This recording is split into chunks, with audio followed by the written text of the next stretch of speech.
Hello, fellow cyborgs. I'm back after a relatively short break after Quotidian Cyborg. Today I'm going to be doing a book review for you of Hottentot Venus by Barbara Chase Rebood. And before we get started any further, book haiku. Categorized in another language, your body, miss mal theirs. So I ended up giving this volume 3 out of 5 stars. It was like a 2-star read as far as the writing and the actual bookness of it, and a 5-star read because of the importance of the subject matter. So that evened out in my mind to a 3-star. Let me tell you a little bit more about what this is, and then I'll get into my qualms and then what I thought it did really well. So this is a historical novel based in fact on the life of a woman named Sarah Bartman, who was a Black woman from Africa, then taken to England and displayed as a subhuman missing link sort of exhibition in freak shows. After she died, her unique genitalia and her body cast was then, and her skeleton, was displayed in a museum in France for close to 150 years, I think. And then eventually, about almost 200 years after her death, if the events in this book are to be believed as fact, eventually her body was then interred in Africa. Unfortunately for Sarah, she has provided society and us in future times from when she was living with an excellent example of how quickly we can dehumanize one another. And I think that we still are excellent at doing that today. It's so quick to peg someone as the other and therefore dehumanize them. And the extent to which she was dehumanized is of an exaggerated form of what we would see today, but not terribly exaggerated. And I don't think that we as humans are beyond what was done to Sarah Bartman today. So I think having to think about that, face that, and perhaps self-examine in the wake of reading this, it's not time poorly spent, to say the least. I loved this at the beginning. The heroine's note was just perfect, and the descriptions of Sarah's life in Africa was really lovely. There was some really nice language in here, but I had a lot of problems with the actual story. I buddy read this with Victoria from A Hermit's Progress, and I'm really glad that I did because we got to pick apart some of the things that just didn't really fit well with me as far as a reader, and also look at the whole situation a little bit more deeply. In fact, one of the first conversations we had was, what do we call this woman? Because her given name, at least as far as this book is concerned, was Sahura. I'm not sure if that's based in fact, but she's known as Sarah Bartman, and so we had a hard time figuring out, should we call her Sarah? Is that disrespectful? Would she rather have us called her Sahura?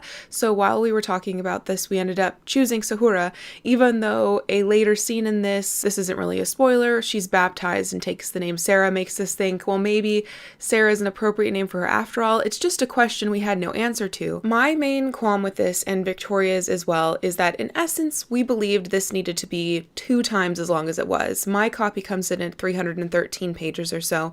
With most historical fictions, you see long length being a great characteristic of it. A lot of them are very long. The Luminaries, for instance. The Book Thief isn't a baby book. Jonathan Strange and Mr. Norrell, even though this is a fantasy, it's still a historical fantasy. That's a freaking monster. And I think that the length helps build atmosphere, like I said, an historical atmosphere. If you're having a huge cast of characters, you get to develop these characters throughout the time you have in the novel, and you also get to learn about the world and any history fact that you need to know before jumping into the plot of the novel.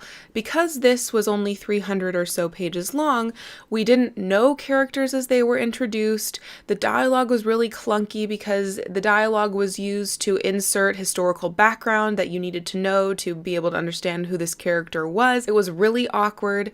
Also, because of the length of the book, the characters blended together as far as their voice. The dialogue in here was really messy. She uses a hyphen instead of quotation marks to denote who's speaking, but oftentimes I would get very confused as to who was saying something, even in a conversation between two people, let alone conversations containing more than just two, like 3 to 5 people in a conversation. Oftentimes I had no idea who was saying what because there wasn't guidance written as like he said, then she said. There wasn't much of that. And also everyone sounded the same. I also found that the characters were really shallow. There are 3 gentlemen in Sarah Sahura's life that kind of, they're not good men. They're bad people. But they all sang the same tune and even said the same words. And I thought that given that this book was set out to give voice to a real person, a historical figure, but also a real person, it was very apparent that that was really important for Chase Reboot to do. And I think it is an important thing for anyone to do. But then to go around and decide that other historical figures, mind relative antagonists, these aren't good people, they don't get a realistic voice, they don't get the same amount of respect, they don't get treated as individuals. It was a really weird mix for me. And also this brought up some interesting discussions, but just didn't have time to work with them. One of the things that Victoria wished there had been more of is using Sahura/Sarah, see I don't even know anymore, story as an allegory for the colonization of Africa. That could have been explored a lot more deeply, but it wasn't. There was also an instance in here where they compare marriage to slavery. For women, they have no rights their entire life, and property and everything becomes their husband's, and that sort of comparison was interesting, but really kind of just dropped because of lack of time. There was also a conversation in here at one point. A group of abolitionists try to help Sarah Sahura and get her out of the situation she's in, working at a freak show in England, but their only solution for her is to send her back to Africa, where she has no family, the place that she willingly left. And so the idea that at the time, even the people who wanted to help weren't actually helping, they were just moving this person who was in a crappy situation into another crappy situation. That could have been talked about more, but there just wasn't time. Each chapter is from a first-person narrative, and it starts with a quote from, most of the time, Baron Cuvier, who was the man who ended up dissecting and displaying Sarah Baartman after her death. So there's this overhanging sense of, the white man's world in everything that Sarah does, even before she even gets to speak to us. We have to hear this paragraph from a white man. Each of these chapters, most of them are from Sarah's point of view, but some of them are from other characters' point of view, and that could have been really cool if we had gotten to learn more about the secondary characters through their perspective. But unfortunately, they sounded the same. The first time that a new character rather than Sahura started narrating a chapter, it took me a page and a half to figure out who was talking. It just wasn't made abundantly clear to me. And I also was like, why do I care what you think? I don't even know who you friggin' are. It could have been done really well. And the pacing of the novel, as far as where this story starts and where it ends, time-wise, historically, and also in reference to Sarah's life, I thought that it was pretty well done. I mean, I think where it started and where it ended was pretty great, but it just wasn't pulled off very well, unfortunately. Now, those are my gripes about the writing style, and like I say, if I was going to rate this just based on writing style and enjoyment of the reading experience, it would be a 2-star. But because of the topics that are brought up in here, this, I think, warrants a 3-star rating from me. So the topics in here that are really important to think about is the fact that in England, for instance, where slavery had been abolished at the time when Sarah was moved to England and was working there in a freak show, slavery had been abolished, and yet she still didn't have a place in society, and there were still people in the intellectual European world like Baron Cuvier from France who genuinely believed that Black people were of a lower order of human than white people, and this was common knowledge. The fact, they would look at the skull shape and at their cultures, and it's just aha, of course, more like orangutans than humans.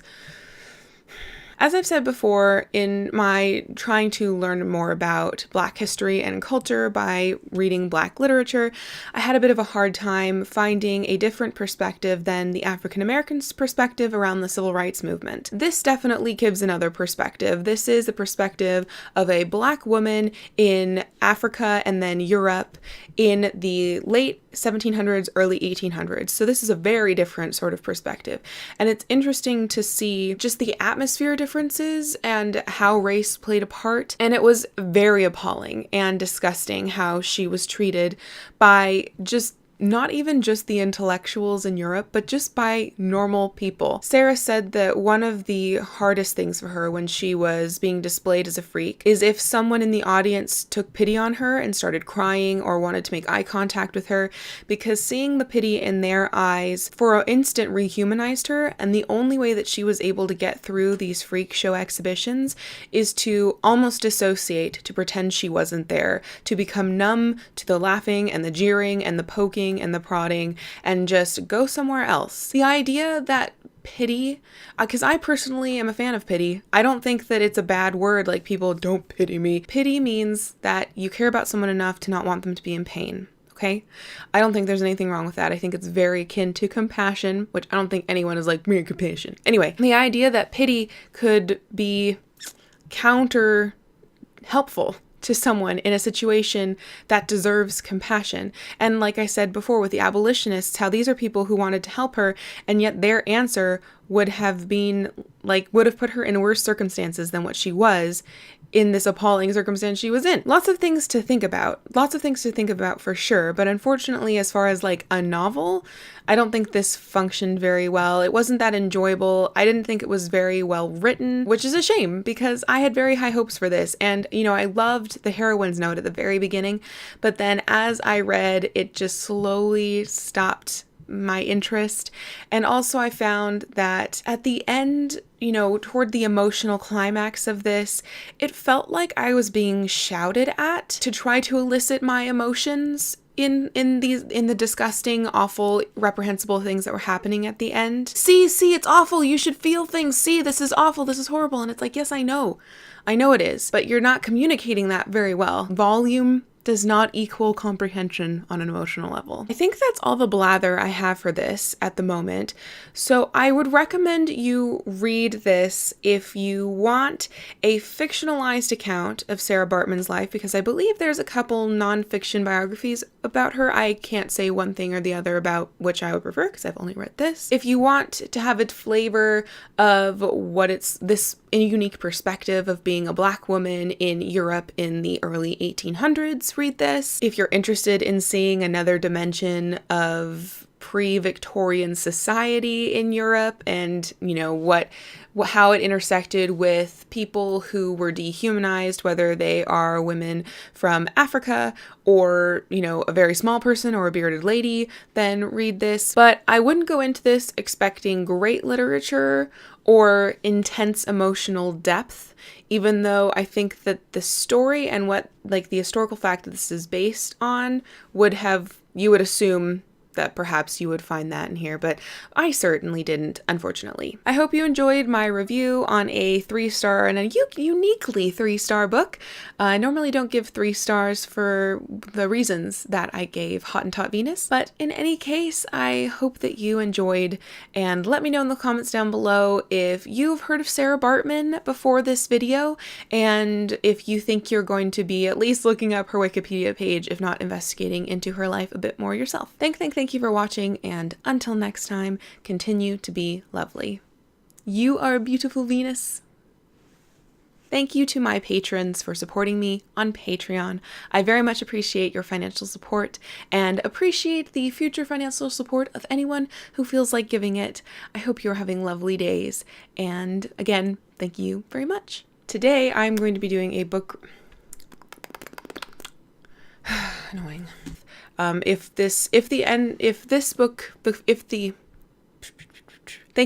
you for watching, and until next time.